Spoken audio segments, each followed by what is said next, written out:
na ako. Bye!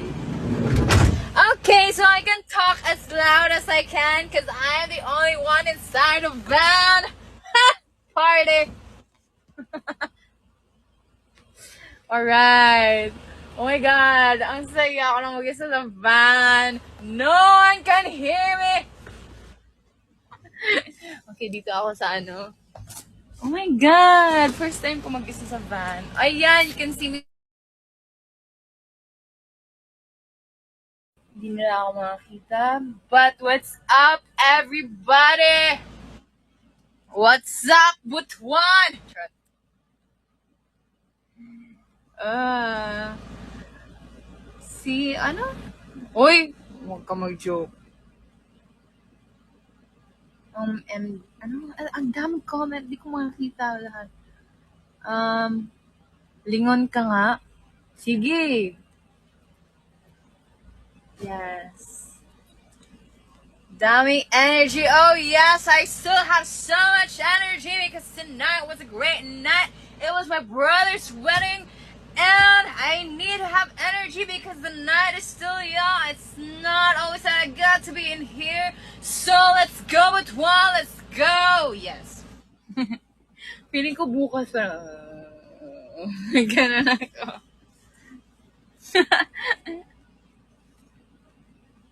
Sabi ba? Pambawi kahapon kasi ang lag and there was no... And also guys, I'm so excited. My mom is gonna come here. Not today, but end of this month. They're gonna go to Baguio, but I can't go. Maybe I'll go for a day and then uwi agad the same day. Kasi we have ganap. But yeah, I hope I can do a live while they're here. Kasi, so, they're gonna go to Baguio and then my mom, my titas, family, friends, they're gonna come here. Sad I can't spend much time with them, but at least I get to be with them. Because they're also gonna come here, literally come here in my place, and they're all gonna sleep here. They're 7. Tapos natutulog sila dito. So mga tita ko, sabi ko, tita, my condo is not big. Sabi niya, it's okay. It's gonna be fun. So floor kami matutulog. We'll buy mattress. Sige, tell me you're Filipino without telling me you're Filipino. Magkano allowance to? For school? Depends sa sahod ko.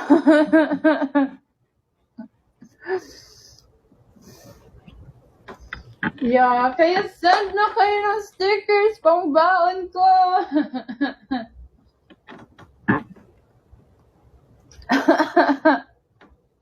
No, I don't set myself I don't set myself baon every day because I bring snack. I bring food with me. I mean, no, I eat out pero basta ako lang okay, I set myself siguro per month na parang okay. Dapat hindi naman example, gantong halaga for this month. Because every month could differ. Maybe I might need something for this month. So, parang, ako basta lang, okay, dapat hindi bababa sa ganitong halaga yung money ko. Ganun lang. Yeah.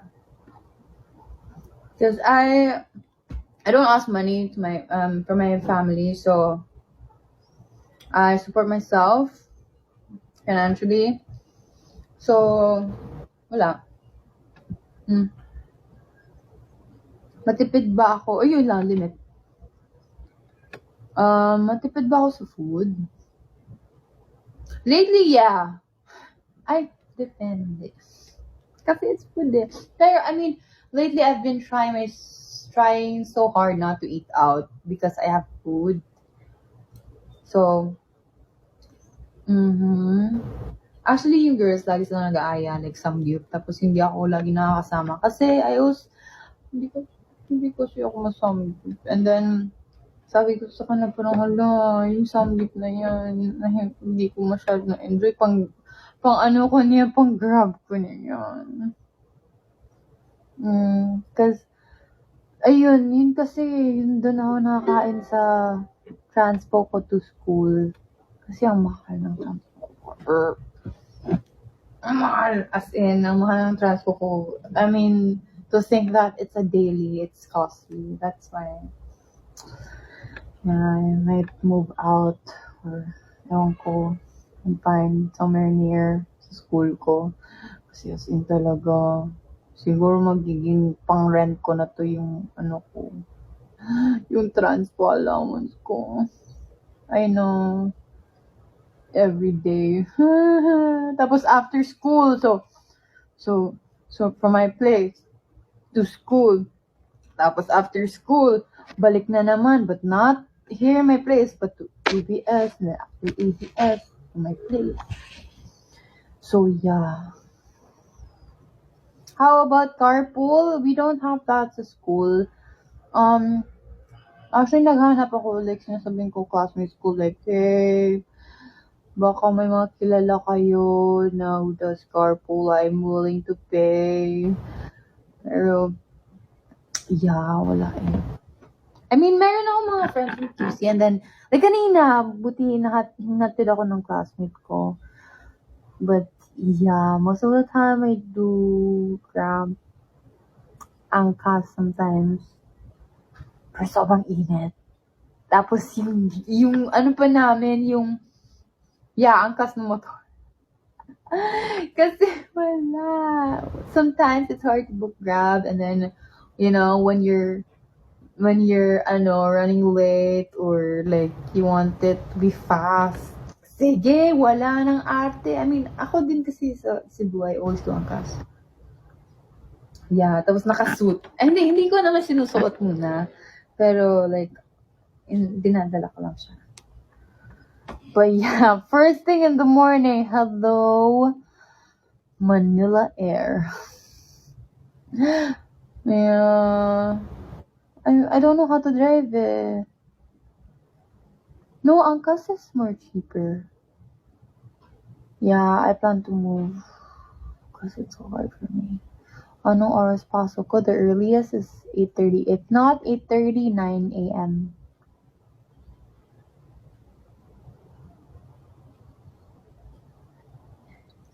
Every day face-to-face. I have classes from Mondays to Fridays except Thursdays. Oh, did you guys hear that? Oh! Oh!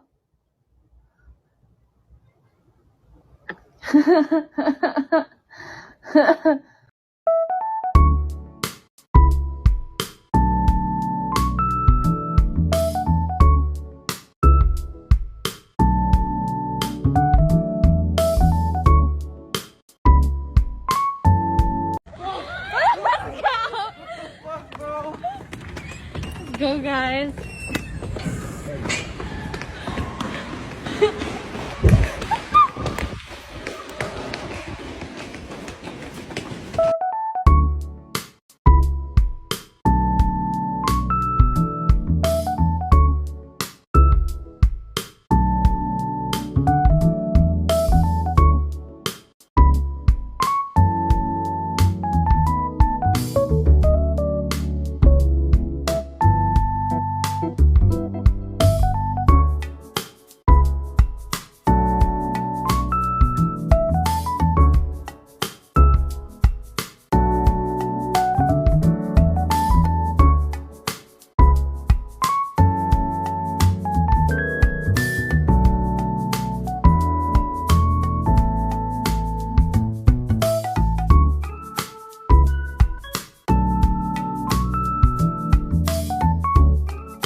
rather watch movie on cinema or at home?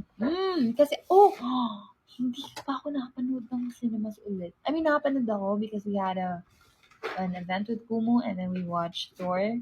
But hindi pa ako nakapanood ng cinema na like ako nag-plan for it or yeah, and I haven't tried going to the cinemas alone and I actually want. Yeah. Some people think na parang, oh, kawawa naman, why do you have to go alone? You could be with friends. No! It's so fun kaya when you go alone, you have your own free time. Like, you don't have, diba? True, sabi ni Mika. And you don't have to think of other people na parang, ganyan, kailan ba tayo alis dito? Because you're depending on someone. Diba?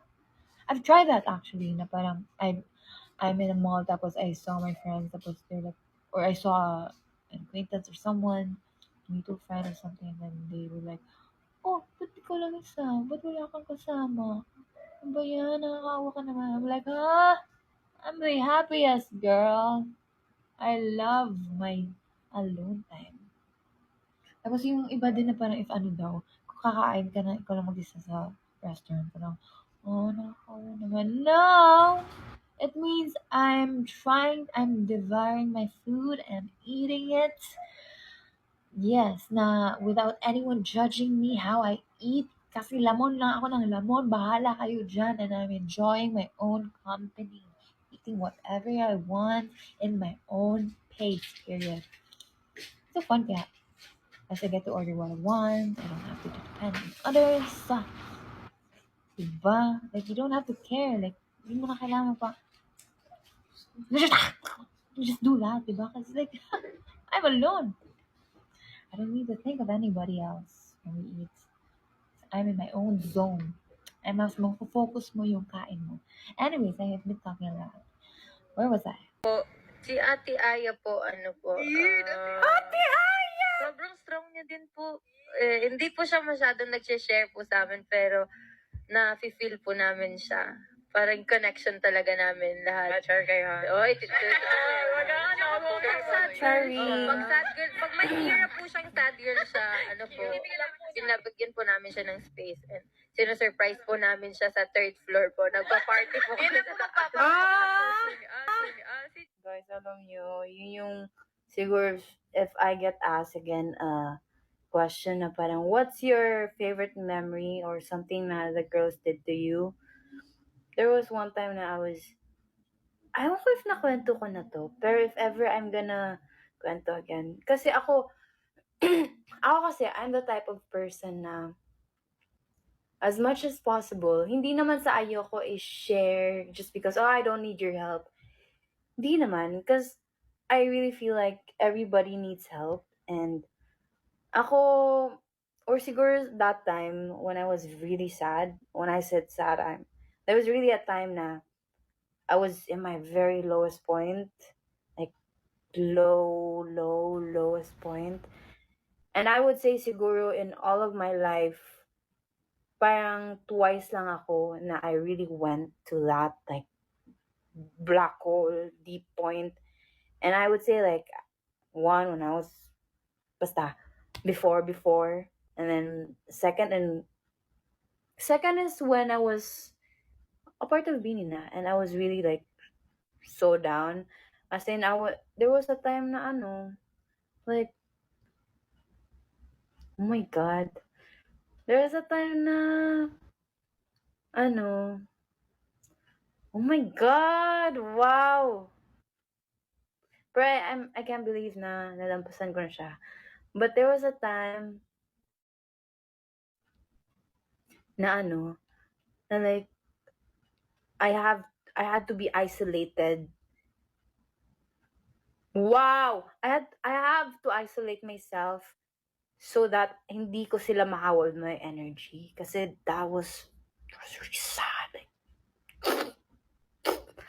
yeah, and then, ayun, I had to take take some help. And, my favorite memory is yun, when I was in that very lowest point. Tapos, as in, that time parang I feel so novel.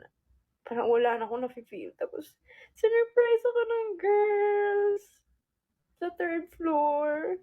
Tapos, it meant so much kasi I remember the time na sinurprise ko din sila nung Holy Week. Tapos, parang, wow, ako na naman yung sinurprise nila. Tapos, first time ko yan actually na may mag-surprise sa akin na pa-set up.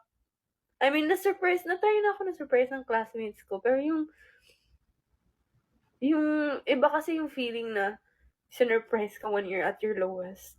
Tapos, yeah, kasi, yeah. And then, ayun, they set up my favorites. My favorite food ko, like sushi, and then all other stuff. And then, nag-set up sila na mag-paint kami, mag-movie. Andun pa si Ate Ben nun. Tapos sabi pa ni Ate Ben, sabi niya, pumunta siya sa kwarto ni Kuya Zach kung saan ako nakastay. And I've been staying like for a couple days. Tapos ayun, sabi niya, Aya, need lang natin, umakyat. Kasi may need tayo shoot. So parang ako parang, ayun, naiiyak na ako. Parang, ayun, I don't have the mental capacity to do things. I can't even eat. Tapos parang, ano ba yan? May work! Sabi ko, sige po. Tapos yun, umakyat kami. Sabi ko, po, bakit po dyan tayo mag-shoot? Sa 3rd floor, sa rooftop. Tapos ayun, nandun yung girls. Anyway, that's it.